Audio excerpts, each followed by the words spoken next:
Hi, and welcome to SPED Homeschool Conversations. My name is Peggy Ployer, and we are so excited to have you here on this broadcast that's supported by SPED Homeschool. And my special guest tonight is Dr. AnnMaria De Mars. Welcome, Doctor. Thanks for having me. I am so excited. We've been chatting for over half an hour, so we're just going to continue our conversation now with you all involved. So tonight we're going to be talking about preteen math and how to survive it without tears, both yours and your child's. I think that is probably something that a lot of people are going to be tuning in on either live right now or watching later on either our YouTube channel or on this recorded session on either our podcast or on Facebook. And so I just thank you for being willing to share some of your expertise in this area. And I thought maybe you could introduce yourself and let our audience know a little bit about your background and some of the reasons that you homeschooled too, some of your kids, and just give us an idea of what you're doing also for the educational community as well. You have some very exciting projects that you're working on with some educational software that I want our audience to know about as well. Great. Well, I have 4 kids, and I also have a PhD in educational psychology, and my specializations were applied statistics and psychometrics, so test and measurement. And before I went and got a doctorate, I had an MBA, and I was an industrial engineer working on designing missiles and airplanes, the aerospace industry. Wow. But how I really got interested in special education, I went back to school, and I was teaching middle school 8th graders who were severely emotionally disturbed, and a lot of them had real attentional learning problems as well. And what I realized is, okay, we've got these psychologists over here that are working on their behavior issues, don't punch other kids in the face or whatever. But we don't have people who are working on their academic skills. And a lot of these kids, they had 2 problems. One is that they were very behind academically because they had spent a good bit of time in juvenile hall or on the run or with other problems. And then the other thing was they often had real issues with authority. That many of these, 30% of the kids in our school were adopted. So this idea of, oh, it's because they have terrible parents. No, sometimes they had wonderful parents who were just doing way better than I could have under the circumstances.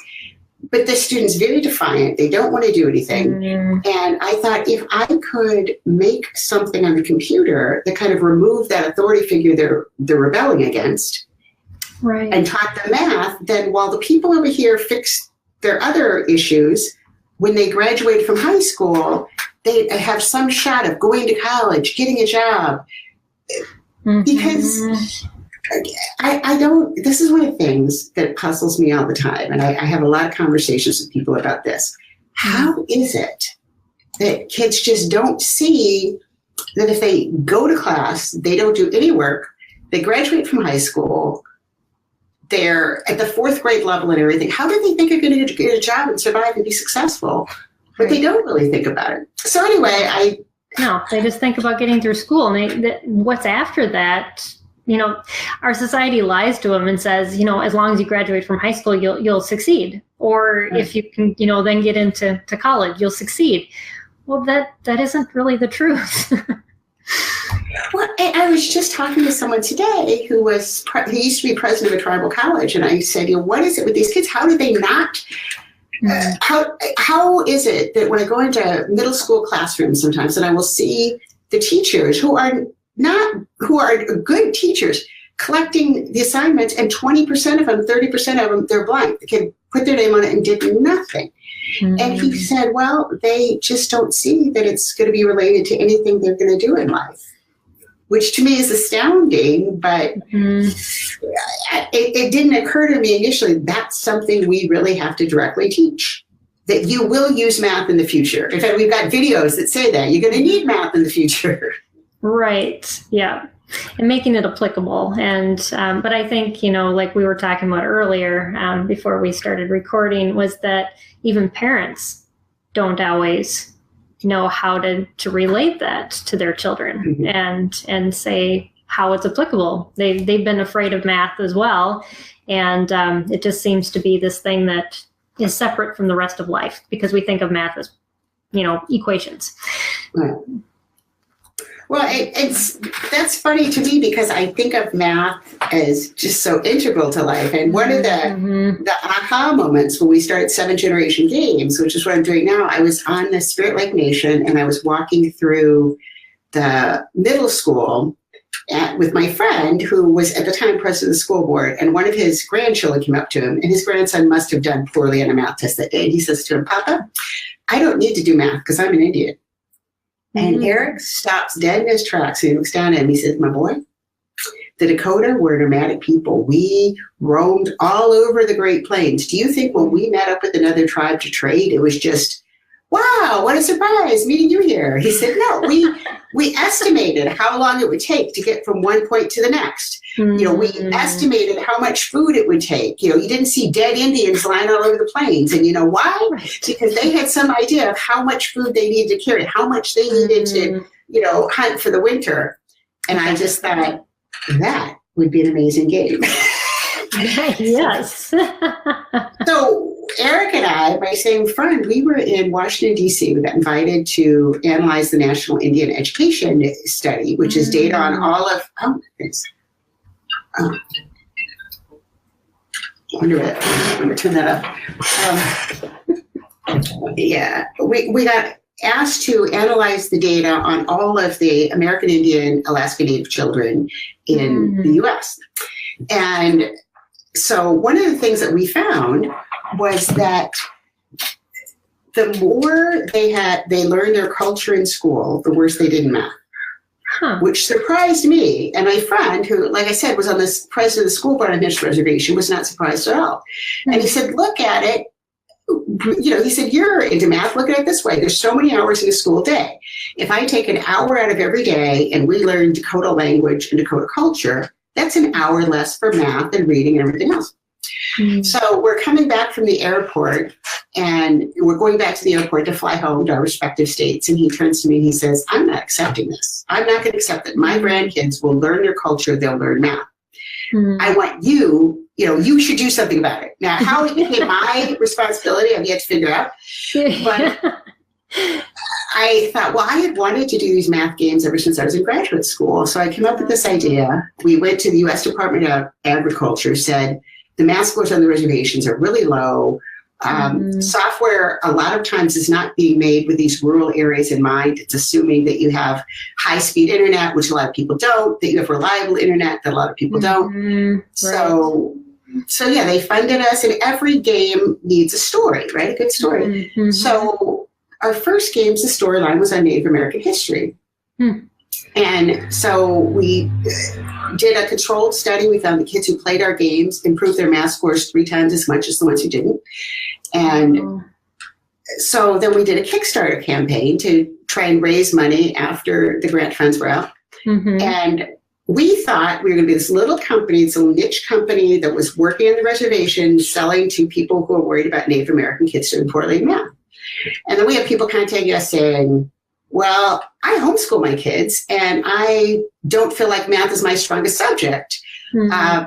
Are these games only for Native Americans?" And Maria, who's our CEO, said, "You got $10 because they're for you." She said, "I played Super Mario Brothers when I was a kid and I was never a plumber in overalls. I love the movie Braveheart and lots of people who are not Scottish do." And she said, "If a good story is a good story, and good educational design is good design." So we started out on the Spirit Lake Nation, and then we went to the Total Mountain Reservation, and we are now in all over the U.S., in Trinidad and Chile. So it's been a good run. Yeah, and that's, I think, how I found you. I was just looking on the internet and ran across your game and thought, this is neat. And So yeah, it's something that I think a lot of homeschoolers do, is they do what's called a unit study. So they incorporate lots of different types of subjects in one type of study. And so it has that crossover. And Right. like you said, it makes it more applicable to everyday life, because all of a sudden you see how one subject can affect another instead of compartmentalizing them like a school usually would. Yeah. Well, and it's crazy to me when I hear people say, when would I ever use this? Or I don't use math, because you use it every day, whether you realize or not. Mm-hmm. And the funny thing is that often whether it's, well, I think this is why what we do is so important. When parents are teaching their kids, they very seldom have a problem with teaching them to add or subtract or to learn their multiplication tables. But whether it's a parent teaching or, someone in the public schools, once they start getting into things like fractions or decimals or multi-step word problems, that's where people start to run into trouble. Mm-hmm. And the unfortunate thing about that is that's the math that matters, because I don't know about you, but in my life, no one ever sprints into my office and says, quick, what's 11 times 8? And then I have 5 seconds to answer, and then they run back out again. That's not what happens. Exactly. We're trying to figure out how to multiply a recipe times 3. So you've got like a cup and 3/4 times 3. What in the heck is that? Exactly. Or you're driving and you think, okay, I get about, I've got a hybrid. I get about 50 miles to the gallon, and it's 150 miles to this place. I'm really in a hurry, but do I have enough gas to make it? Enough gas. Exactly. Those are the kind of things we do every day. Mm-hmm. And it's unfortunate that a lot of people are scared away from those. And one of the things that I've seen is that if you're not good at math, it cuts your options. So I was explaining to someone, they said, well, why do you do what you do? You and your co-founders, you both had really good paying jobs, and you quit. And, the first 2 years we didn't pay ourselves at all with this company, because that's what you do when you start. Exactly. And, now we get paid, but, we'd all make a lot more money if we quit and went back to what we used to do. Mm-hmm. But it's that I've seen so many people that their life was less than it could be because they got scared away because of math. Yeah. And, people talk about math anxiety. Nobody has math anxiety. Nobody has, nightmares about being chased down the hall by algebra tests wielding sharp pencils. Exactly. It's that they are afraid they won't be able to do it. They're afraid of feeling stupid. They're afraid of failing. And so that's kind of why when we did the games, we looked at what do people who are good teachers do. And one of the things they do is they break things down into manageable steps. Mm-hmm. One of the things that drives me crazy is when people say, I don't have a math brain. There's no such thing. Often what it is they don't have those foundational skills. Mm-hmm. It's like if on your street, you built a bunch of houses and you didn't build a foundation and all the houses fell over, it wouldn't make sense to say, oh, we don't have a street that's made for houses. No, you just didn't have a foundation. And if you had gone back and dug the foundation and done it right, they would have been able to do it.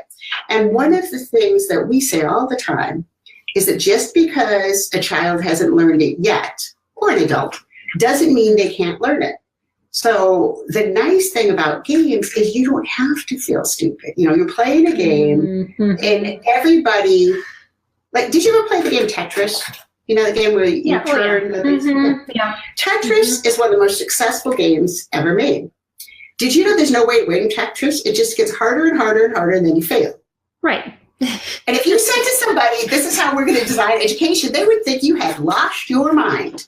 Oh, yeah. But the reason that people play Tetris is there's no negative side. Okay, you're learning. Okay, even if at some point, you fail at it, but then the next time you get further, and the next time you get further. And so when we made our games, we looked both at what's good education, what's good games. Mm-hmm. And the problem with a lot of games is they're either designed by people who are software developers, and they're good at making games, but you look at them, where's the education part? And there's a lot of just complete BS in education. I'm sorry, but you've probably seen a lot of snake web sales in your life, right? Yes, I have. I drive a car, but that doesn't make me a mechanical engineer. And there's a lot of people, oh, when they're doing this fractal program, they're learning physics. No, they're not. Or, you know, they made this house out of popsicle sticks, and so now they learned engineering. Well, maybe at a very, very rudimentary level. Right. But what we try, so you have the people who are making these fun games, but the educational component of it is very, very questionable. And then you have people very small. There's no projected outlook as to where the goal you're trying to reach and how the pieces that you're working on are going to fit together to meet that end goal. It's just a bunch of stuff. Right.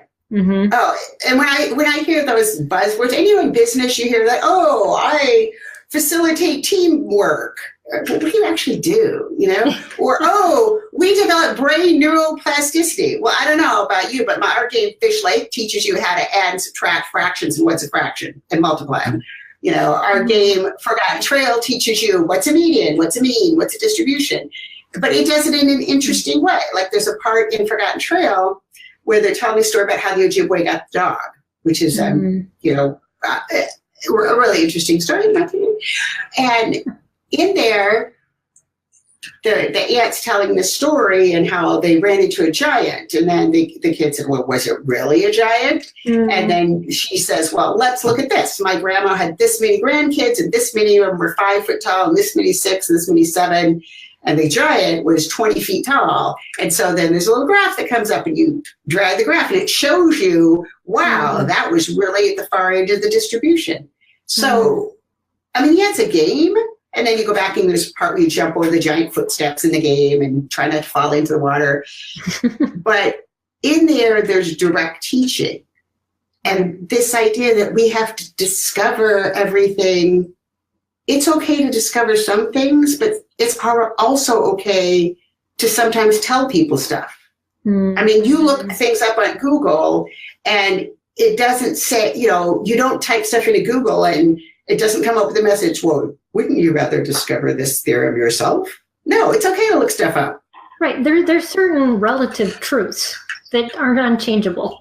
and we live in a very relative society that says, well, you know, however you want to make it look, it's okay. But we can't make education that way, especially on the foundational things.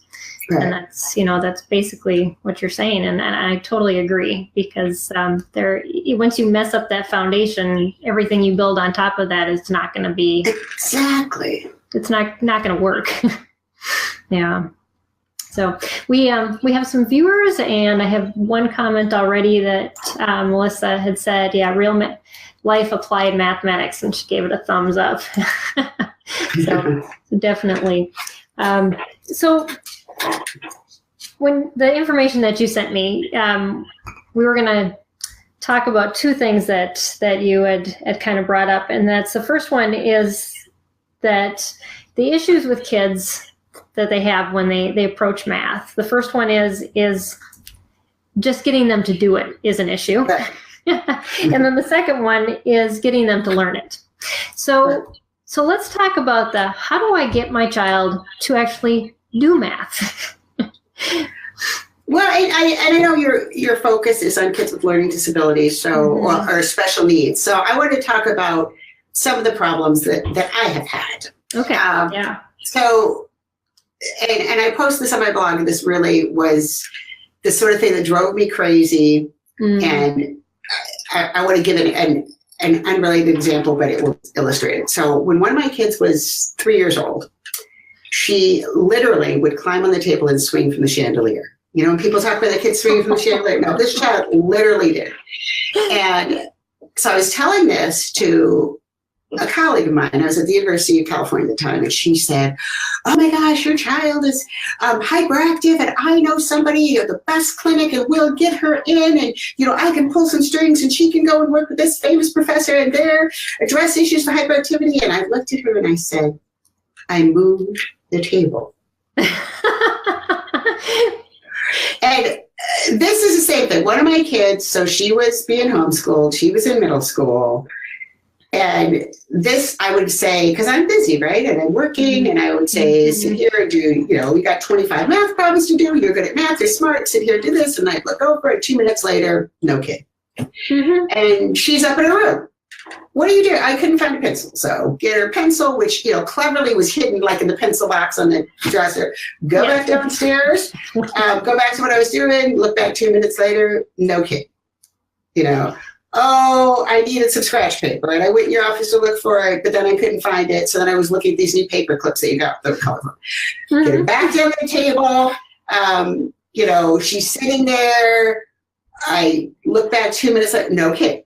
Then I go back, and she's in her room playing some game on her Xbox, because my pencil broke, and I went up to get a pencil sharpener, but I was looking for the pencil sharpener. Then I found this game I really want to play, and I started playing it, and and by now 20 minutes have gone by. There've been 2 mouth bumps done, and I'm just ready to wring her neck and throw her and the Xbox out the window. And the simplest thing that I found this applies to anybody, to any subject, but I got for each subject, and for each subject it's a key point for my kid, because otherwise then she's going to quit doing her math and start reading the AnnMarias book. For each subject, I got a box. And in the box, I put everything she needed for that. And I set her and the box down at the table, and that cut down by, I would say, a good 50% the me screaming. Another thing, I told you that, when we were chatting before, you can learn things from, I don't want to be bashing on public schools or Catholic schools or whatever. There's some really good teachers. And one of them, when my daughter was in school and this teacher started to give instructions for, say, a spelling test, she would come up to her desk, and the teacher with her pen just tap on my daughter's desk. So she would look up and pay attention. And my daughter really, once you had her attention on something, she could often focus very well, but she was very easily, until you caught that attention, it was like shiny things, catch my eye, So what I found to be really important is, okay, here's your stuff. Sit down here. And as much as for me, it was tempting, because I'm working full time running a business while I'm homeschooling this kid, to say, okay, you do this, and I'm going to go in the office and, work on this report. You just can't do that. No. That's not on the very focused teaching that needs to happen. And you just kind of have to say, can't do that right now. Well, maybe there comes a point where you can, but initially, no. Yeah, especially for preteens. Definitely not. They're not, most of them don't have that self-discipline. There's very few. Okay, I'm going to turn the light on in here because it's getting dark. Give me 1 second. Yeah, definitely.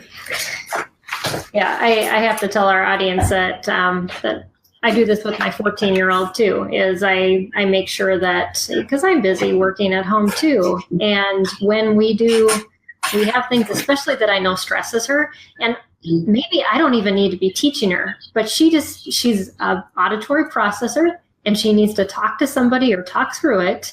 And so just my being there will help her get through it. And I answer a question every once in a while. But if I was to get up and leave, then she just goes off and does whatever else that she's interested in. And about 2 hours later, I realized she's done nothing for the day so far. Well, and one of the things that I came to the conclusion is I have stuff to do, and I would just have to sit down at the table with her, because every time she would, start to get up and go, So stopping that, going to the room, looking for things. So, and plus it's being a good role model yourself. Yeah. That I'm going to sit here and do this thing. I often would have things like mail I had to go through. I usually had a stack of it, or email I had to answer. So I'm sitting here doing this stuff I don't want to do, and maybe you're not really excited about doing your math. So that's one thing. You just absolutely have to accept the fact that if you have a child that has difficulty focusing, first of all, remove all possible distractions. Put everything in one spot. Don't put anything else there. And then you need to sit there so every time you can kind of remind them. And then the other thing is, get rid of the should. Carl Rogers, who's a psychologist in humanistic psychology, he used to talk about the tyranny of the should. That people think, you have to do. Oops, I close somebody's comment. That you should be able to do this by yourself at this age. But you know what? I don't know who says that, and maybe you should be able to, but if your child isn't, it is what it is. Exactly. Yeah. Yeah. There's a comment from Amy, and she says that my son likes someone sitting with him while I work. Sometimes I can work on things but usually he has to have my undivided attention. I know Amy, and so I know her son is a lot younger, and usually at a very young age, they do need your undivided attention. Right. As we're getting, we're mostly talking about preteens here. This is when you kind of start weaning them, but like you said, the should, it's almost like a testing game. You lean off a little bit, and then you pull in, and then you lean up. And I think that's what makes the preteen ages so difficult, is because sometimes they can act like a teenager and sometimes an adult, and then they can act like a 3-year-old. Right. And they go back and forth between that, and you just have to kind of gauge it every day. Yeah, the best book title ever, it was from years ago. It was called I Hate You and Get Out of My Life, but can you please take me and Cheryl to the mall first? Oh. Yeah, they need you, but they don't want you. Oh, I remember that stage with my boys, and it's worse with boys, I think, because they want to be men, they don't need mom, but yet they really do need mom. So well, and Amy there is saying about how she thinks small visual cues help. The other thing that I found helpful is to do short bursts of time. For work, there's what they call the Pomodoro technique. Pomodoro being Italian is for tomato, but and he called it that because when the guy started doing it, had some timer that looked like a tomato. Who knows why he had that, but he did. And one of the things I found is that's really helpful is if I say, all right, let's do it for 5 minutes or 2 minutes and turn it into a math problem. So let's say, all right, you sit here and I'm a big believer in assessment, not assessment in the terms of let's do standardized assessments and sit down and have, the SATs every week, but let's look at how long it takes you to do a math problem. How long can you actually focus?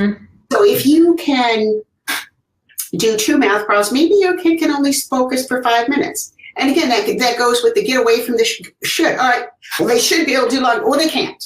All right. So if they can focus for 3 minutes, for 5 minutes, you put up the timer and say, all right, you do these math problems for 5 minutes, and then you can go do and give them a list, not whatever you want to do, because if I told my daughter whatever you want to do, she would be up in that room playing video games, and I would have to pry it out of her hand.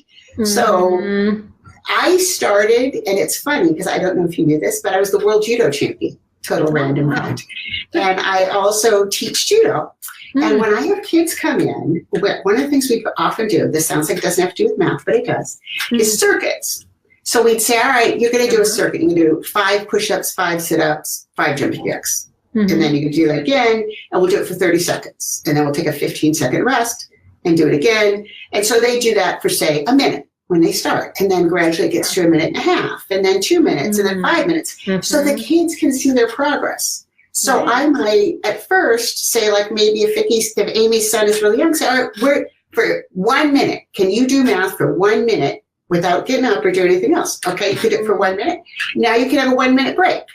What are they going to do for that 1 minute? You could do a push-up. You could do some sit-ups. You could go. So you want to have you want to give them limited things, so they're not, like I said, going upstairs and getting attached to their Xbox, or even, some kids really like reading better than math, so they're going to start reading this book they're really into, and then you have to pry it away from them. So you give them, all right, 30 seconds of this, and then let's get up and stretch, or then it gradually gets to be a minute. All right, you're going to do your math problems for a minute, then let's, and one thing I'm a big fan of is casual games, which is, did you ever play like Candy Crush, or we talked about Tetris, Bejeweled, any of those kind of things? Right. I was very surprised when the most popular games we do are these games called Making Camp. There's Making Camp Bilingual, which is in Spanish and English. The Making Camp, Base Making Camp, which is free, teaches math and Ojibwe, which is a Native American tribe. Oh, well, if you're from Minnesota, you know this. Okay, Ojibwe history. And then Making Camp Premium teaches language arts as well. And these are our most popular games. They are not the fanciest things we make. They're not the things with the most 3D, but what they are is something where a kid can play for a minute, 2 minutes. They can go in, they can do an activity where they're doing division problems and winning magnets and then go out of it. And casual games are actually played by hundreds of millions of people that you may not think of yourself as a gamer. So the reason I say those are a good choice for those 30-second breaks or those, 5-minute breaks is because they can play it for a little bit. And this is my sneaky thing of getting you to do what I want you to do by letting you do another thing I want you to do. And like Amy said, getting her kids to be active. I want my kids to be active. I want them to do those push-ups. I want them. So, do this, and then you can run around the house, and I will let them do crazy things. Run around the house. You can run up and down the stairs and jump and do a little obstacles. Run up and down the stairs and jump up and down the couch. Oh my gosh, you're going to do that? Maria has a question about how do you vary assessment when you're working with? That one. How do you vary assessment when you're working with multiple kids across grade levels? Well,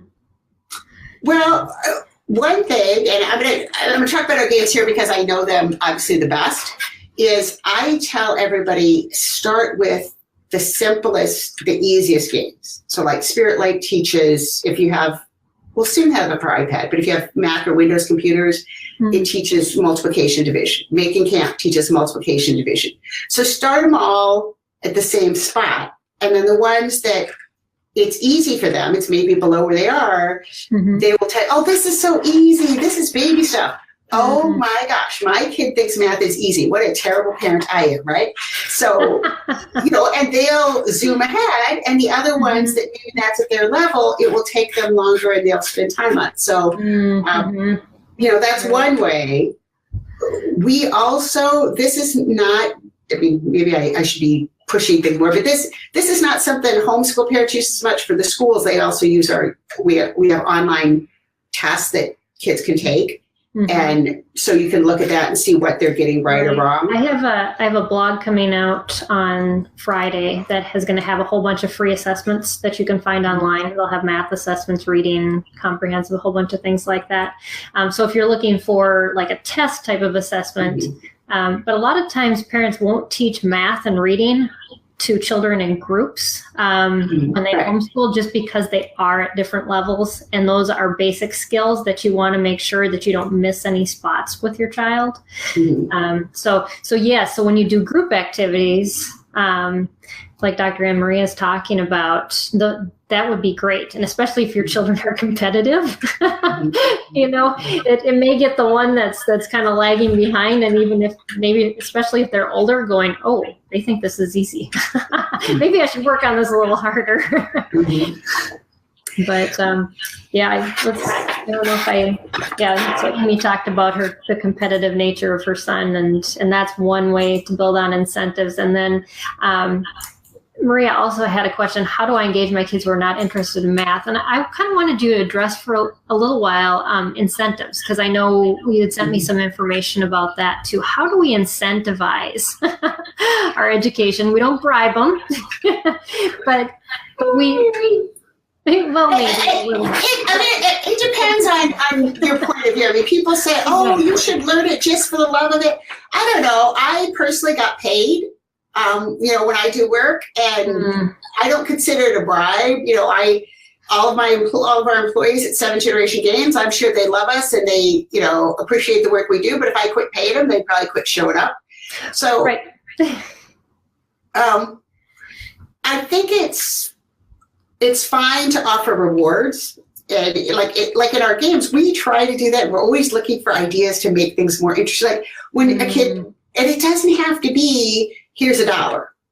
When somebody wins at, they level up, like Forgotten Trail, for example, or Aztec. There's just a little sound, and I remember my daughter saying, "Oh, I love that sound," when she would be playing something, and it's just. A reinforcement. It can be Right. Good job. That's a good word for it. I'm proud of you. Mm-hmm. You know, like I said, I teach judo too, and I learned this from a friend of mine. He's a great coach. He said, you know, a gold medal can be a reinforcement, but so can good job. So can I'm proud of you. Mm-hmm. So can you have done great. Let's take an extra long break and, you know, do 15 sit-ups together. I don't know about you, but I could usually do a few more sit-ups myself, right? You know? Exactly. So again, it's good for your kids. It's good for you. It's like Amy, I guess now we have 2 Amy's on here, that had said, you know, her son wants her undivided attention. So I think reinforcement is super important. And for a lot of kids, reinforcement has to occur very, very, very frequently. It doesn't have to be, you did a math problem, here's a cookie, but like in our games, we try to, after every problem, tell them if they got it right or wrong. And here's another thing too. You want to look at reinforcement, but you also want to remove punishment. One of the reasons that people don't like math is they feel stupid. They got it wrong. They can't fool themselves that you know that 1/8 equals, you know, 3/4 because it doesn't, and now they're wrong and they feel dumb. And Jane McGonigal, who wrote the book A Reality is Broken, about how she thinks games can fix the world, she said she looked at studies on games that people kept playing. Why do people keep playing games if they fail? And she says you need to learn to lose in interesting ways. So for example, in Spirit Like the Game, you're going out in your tribe, as there's an epidemic, you have to go out into the woods and find the right number of herbs and bring them back. And if you bring back the wrong number and there's too many, it shows everybody puking. Which it turns out the 10-year-olds are highly amused by people puking. I'm sure they are. So even though you got the answer wrong and you have to go study, they have the same reaction you did. So it's not, oh, I'm stupid. It's like, oh my gosh, you know, I got the wrong answer. They threw Too funny. Yeah. That's a very good point, is teaching kids how to fail too is really important, and how to move on from those failures. And if you do make them relatable instead of saying, yes, this is wrong and go back and do it. When I've learned that doing math with my kids, I've started doing all the problems with them until I knew that they knew how to do it. And then I gave them something to solve on their own, either 2 or 3 problems that I picked that I knew would kind of test what we just went through in maybe a different way, but mostly just to see if they could do it on their own without my help. But I would gauge how many questions we would do together before I even allowed them to do their individual ones. So I knew they were set up for success, and they could fail as much as they wanted to when we were doing them together. And that, it was a kind of a safe place. That has worked really well as well. Yep. Amy Tripp said that, she goes, I love this topic. I see you have math games. My niece lives with me and loves video games, but how can I find good educational games? So what is your website is 7 Generation Games? 7generationgames.com. So it's the number 7. It's the number 7. Yes. Yes. So of course you can look at us, but I would say one thing that you know, we were funded, like I was telling Peggy, we were originally funded by U.S. Department of Agriculture Small Business Innovation Research Grant. So we did a lot of research on what makes an effective game, and I'd say I would run from anything that doesn't really tell you what it teaches. If they say, oh, this is an educational game, it teaches brain plasticity or visual thinking skills or something like that. If I don't know how old your niece is, I'm assuming since you're on here that she's in that preteen group. If she's 10, 11, 12 years old, she needs to learn stuff like division, fractions, generally, multiplication, if she doesn't have that down.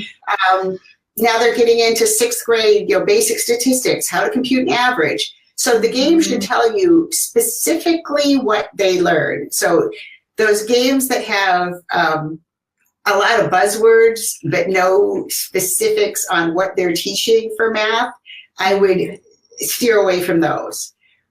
Some people hate on Common Core standards.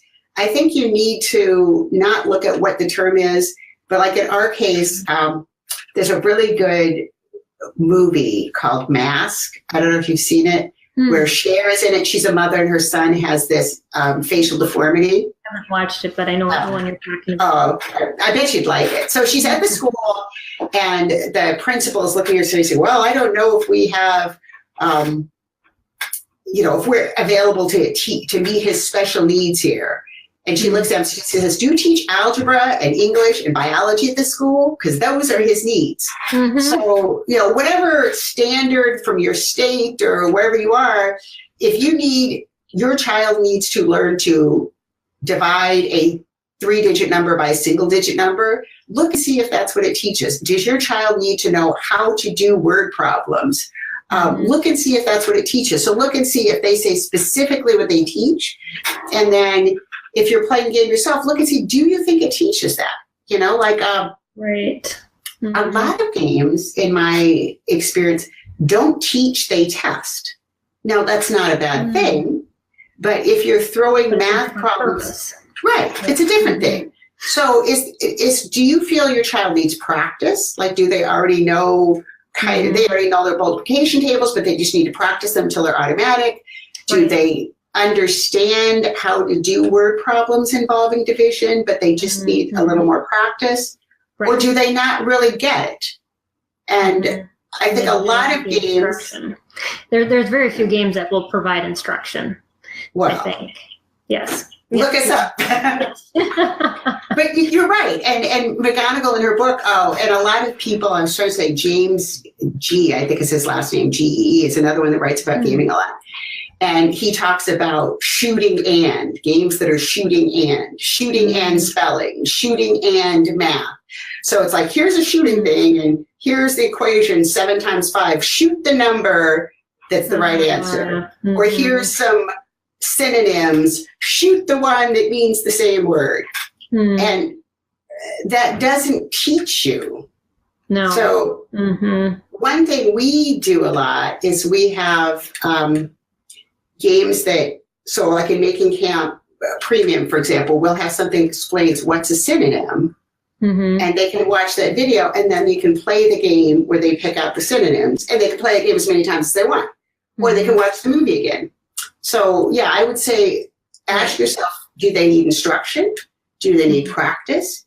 Do they need assessment? And unfortunately, most educational games are just seeing if they know 7 times 5, seeing if they know 8 plus 2.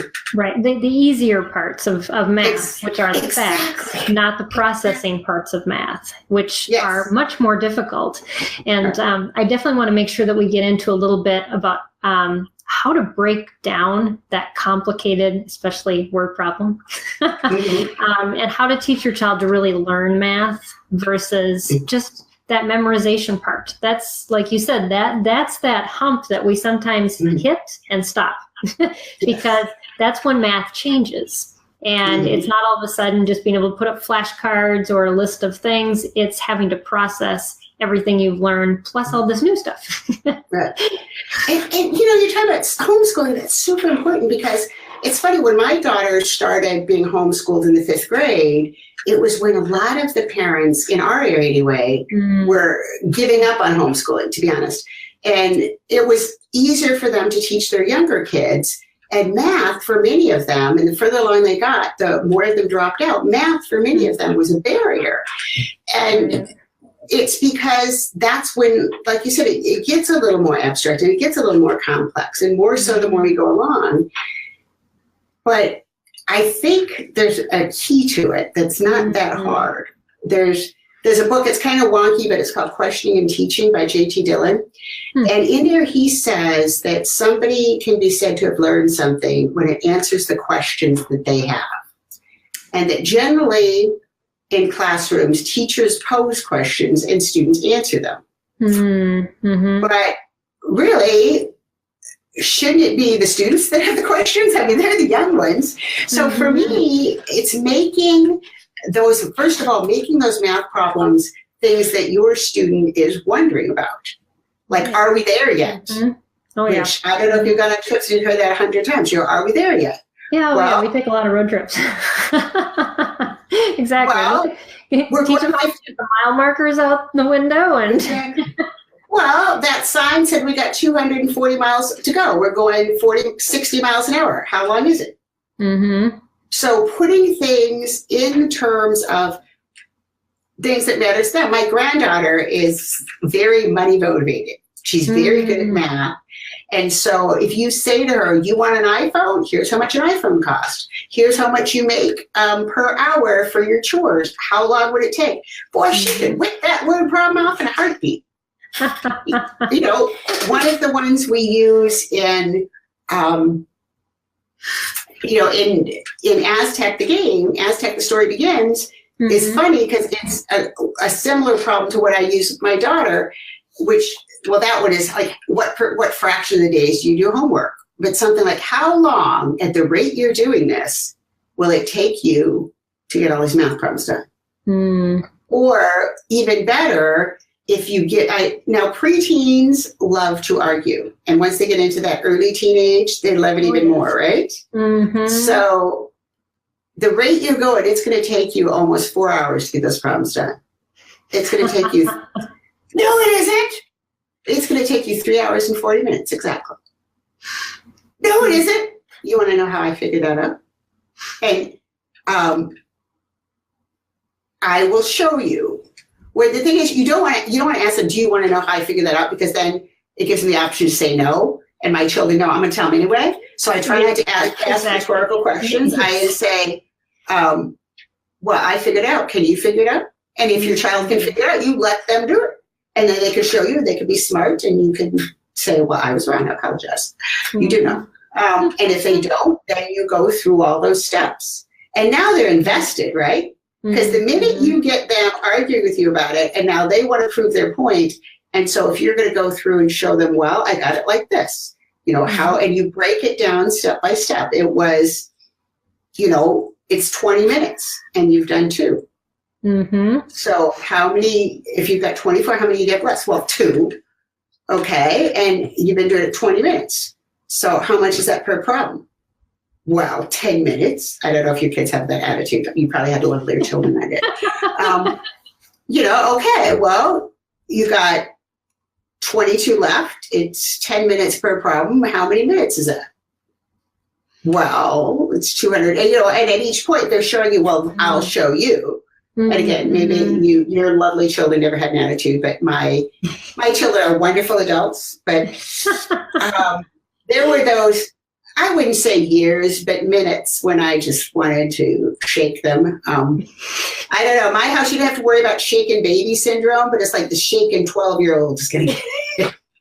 I did not abuse my children, okay? I know. And you know what? So many parents say, like, between 10 and 12, what am I doing wrong? Why is my child not doing this? They're normal. This is how 10 to 12-year-olds act. Whether they have any sort of special learning need, any disability, they're acting like a normal 10 to 12-year-old.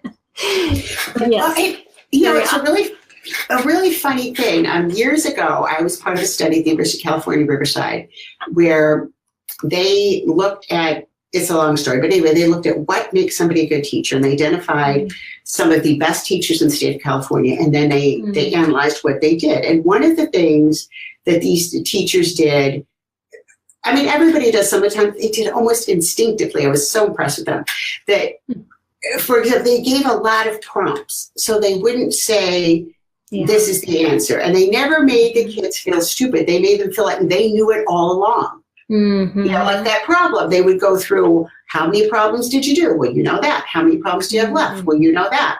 How many minutes did it take you? Well, you know that. So how much was it per problem? Okay, you know that. Well, then how much time do you have left? Well, you know that. Well, how many minutes are in an hour? Well, you know that. Well, divided by, so the student at every point felt like they did it. And then sometimes you get to that point, they've got the answer. Okay, well, maybe if I do it like this, it'll take me 3 hours and 40 minutes. And then you say, well, here's a possibility. Let's see how long you could, and make things a challenge. So this goes back to Maria's question, how do you motivate kids who aren't engaged? Let's make it a challenge. How long do you think you could do math uninterrupted without stopping? And Mm-hmm. see, and the reason that you have that kind of challenge is there is not a failure to it. If the answer is 30 seconds, if the answer is 2 minutes, I'm curious about this. Are you curious about this too? It's a question. So then you do that timer, and okay, now we know 2 minutes, and whether it's 30 seconds or 5 minutes or 30 minutes, okay. So now let's do it for that length of time, and when you're done, that length of time is up, let's do something else. And if it turns out to be 30 minutes, then let's take a 30-minute break. Now is when you can read your AnnMarias book. Now, AnnMarias probably isn't the thing now. It's probably Skullduggery Pleasant or Harry Potter or something. But when my daughter was young, that was AnnMarias was the thing. Okay. Now you can read the book that you like. Now you can play that game you like. It's a 30-minute break. So yeah, definitely. It's you turn it back onto them to make it a challenge from their perspective. And I completely agree with the prompts that, that you can pull off of those as they get the steps, but math often has a lot of steps. And memorizing the sequence of those steps is very difficult when you're first getting started. It's like my daughter always missed when you did double number multiplication that you multiply first, but when you get down to the second numbers, you add. Which now that you know it is easy, right? But the first time it's difficult. Exactly. And so we had to walk through it a lot of times. And I said, well, what's the next step? And she starts multiplying. I'm like, are you sure? And turn it back and say, how is this section different from that section? You just continue with the questions, and that really does make them feel empowered that I can figure this out. It's not like, oh, you got that wrong, now you're stupid. We're in the learning process, and how do we think through this? And we're learning how to rethink through this new step that we've now added. And it's them coming to the conclusion instead of you telling them. So like you just said, you have to do that a lot of times to know those steps. So instead of why do I have to do all those math problems, now you see that, you have it, but to really keep that in your brain, you need to do it a bunch of times. And now, that's another thing why it's so important to do it with your child, because if they're doing it wrong, every single one of those problems and you're not watching it, they just taught themselves the wrong thing. And that's going to even be more difficult to relearn. Than the initial step. And I think if your kids do sports or maybe music, one of my daughters was very into music, but as a general rule, no. But like one of them was really into sports. Two of them, I guess. And so when I was teaching her something in judo, and if she got it right, got it perfect, the technique perfect, I would say, okay, do that again right now while you have it in your brain. Do it again. And so she kind of had that idea. So when we were doing math, I could say, okay, you got that right. Now do it again right now. And it sort of transferred from, the sports. Right. It goes into that longer term memory when they repeat it. And it embeds that in what they remember on how to do it the next time. It'll stay longer than just doing it once. The one thing that I have done, we talk about you have to sit with them, that's a little tricky or sneaky or whatever.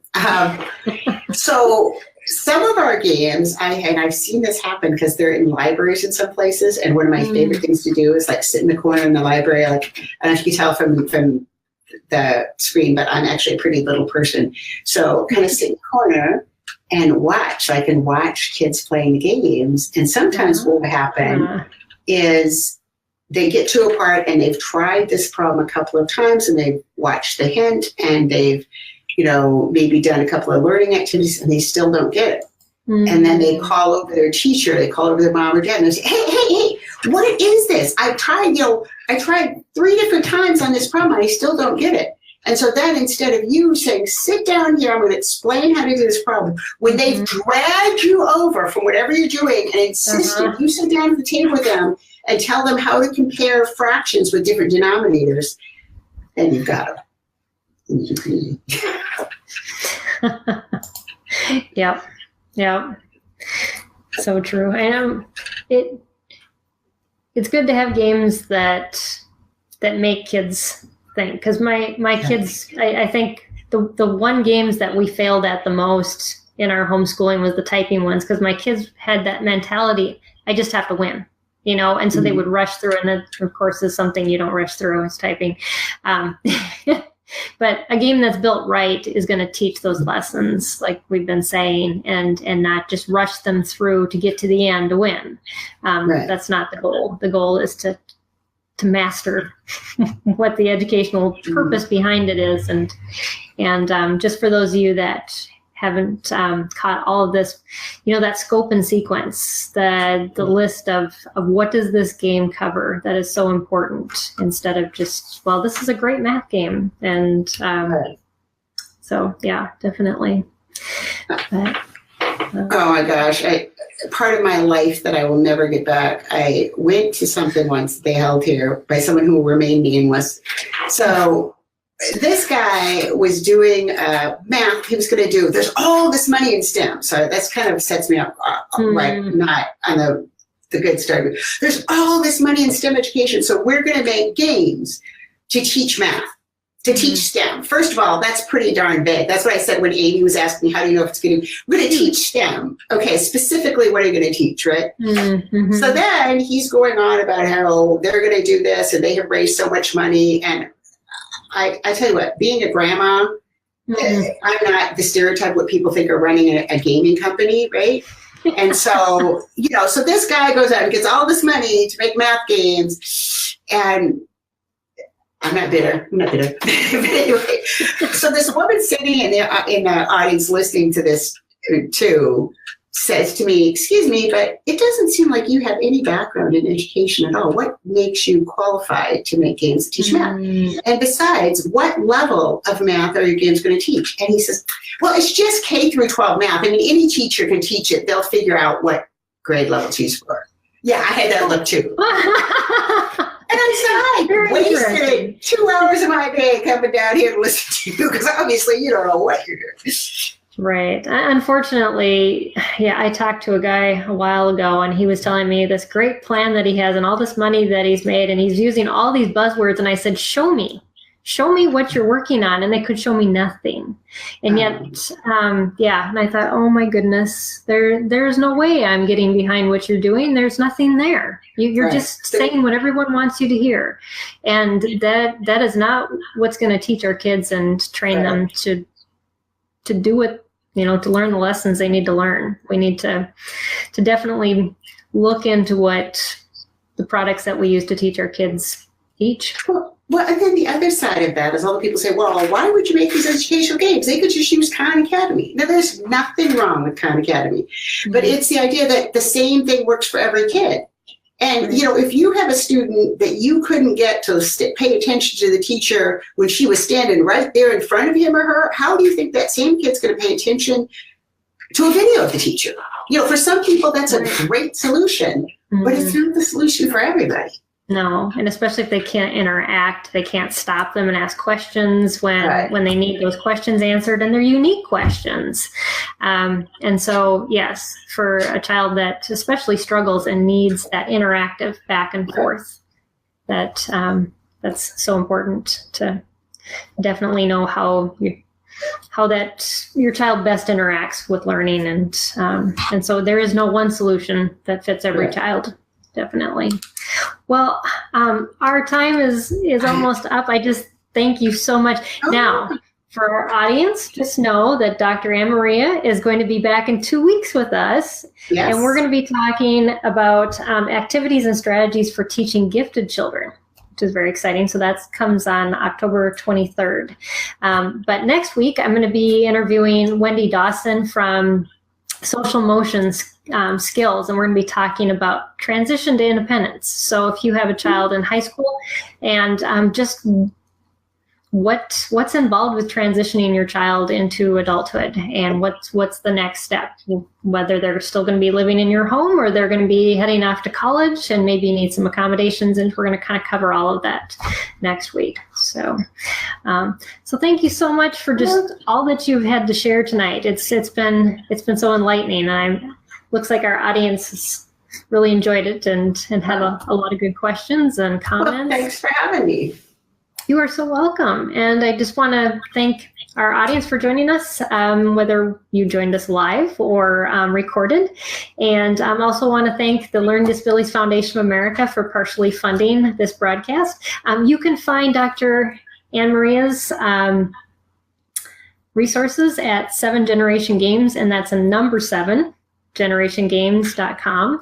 And then you can also find our resources for SPED Homeschool at spedhomeschool.com. And so until next week, let's keep the conversation going. Make sure you join our support group on Facebook, where we are talking all the time about special education and homeschooling. And then we'll see you again here next week. Bye, everybody. Thanks so much.